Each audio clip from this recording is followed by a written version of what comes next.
Animo masyarakat untuk mendapatkan layanan pembayaran kesehatan ini tetap tinggi setiap harinya.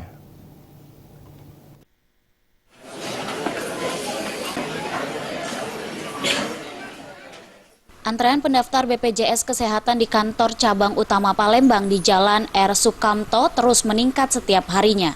Padahal beberapa hari belakangan polemik fatwa haram BPJS oleh MUI selalu menghiasi pemberitaan di tanah air.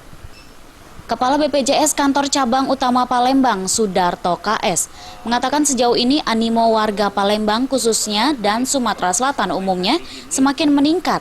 Terbukti kantor ini melayani pendaftaran pasien BPJS Kesehatan sekitar 800 orang. BPJS Kesehatan sebagai regulator hanya melaksanakan amanat dari pemerintah sehingga tidak perlu memikirkan fatwa MUI tersebut. Kantor cabang Palembang saat ini melayani Kota Palembang, Muba, Banyuasin, Ogan Ilir, dan Oki, di mana penggunanya mencapai 2,1 jiwa. Oke, baik. Yang pertama mungkin masalah fatwa sudah banyak klarifikasi kali ya. Baik dari Ketua MUI sendiri kalau kita bacakan, intinya kan sebetulnya tidak ada kata haram ya. Tapi intinya ada hal yang mungkin tidak sesuai dengan syariah saja. Itu yang pertama.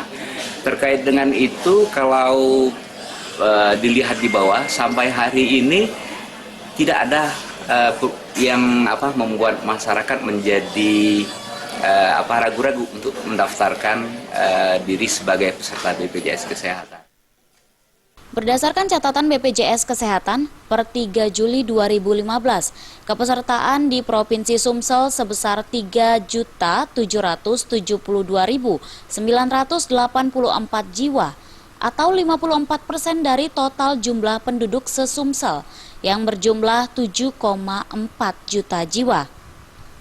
Saat ini pendaftaran dari masyarakat umum terus berlangsung, namun terlihat ada keterlambatan pendaftaran dari segmen pekerja.